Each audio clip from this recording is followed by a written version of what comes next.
Hi, I'm Joshua. And I'm Caleb. We're brothers, but we're not twins. Stop asking this question.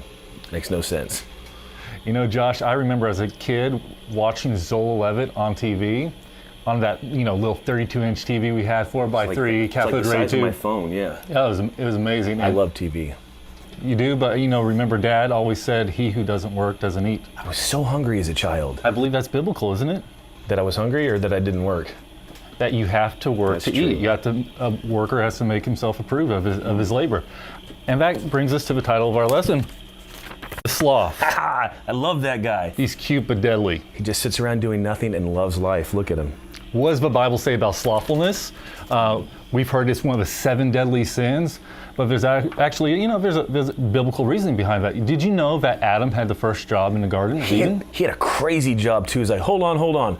Go ahead and name everything. He was throwing out genuses and phylums and species and crazy stuff. I don't even know what he did. But he was also the garden keeper. He was to tend the garden and to keep it up along with Eve. And so ever since the beginning, God meant for us to have an occupation to earn a sense of entitlement. So we had to work, not just be lazy and lying around. And we're supposed to do our best at. Remember in Colossians 3:23, whatever you do, do it with all your heart, as unto the Lord and not unto men. Sometimes we get this idea in life that arriving means getting to a point where you can sustain yourself doing nothing. I just can't wait till I get rich and I can sit by my pool and do nothing. But if for some reason that's what the intent of God had for our life, then those people will be happy. And we see time and time again in the news and hear stories about the more people acquire, the less they do, somehow it doesn't bring them fulfillment.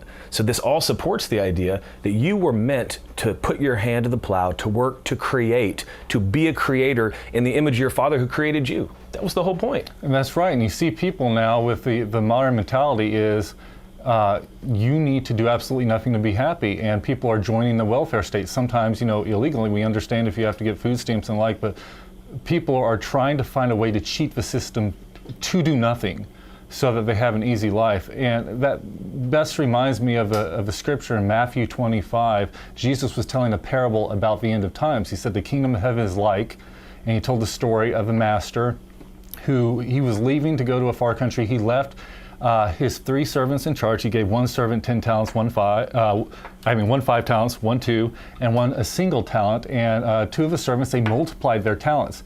And the last servant, he buried it in the ground. And when he came back, and the servant said, "Hey, I buried mine in the ground," he said, "You wicked, slothful servant. Why did you do this?" And the man said, "Well, I knew that you wanted us to reap where we didn't sow, and to gather where we didn't seed." And so the master said, throw him into outer darkness, where there's weeping and gnashing of teeth. Gnashing is such a funny word. Who puts 2 consonants in a row like that? Gnash. Guys, create. The greatest life you've ever been given is your life. Do something with it. This fidget spinner is telling me that I have to leave you today. And that makes me sad because I enjoy our company. But don't worry, just like Mr. Rogers, we'll be back. Join us next time.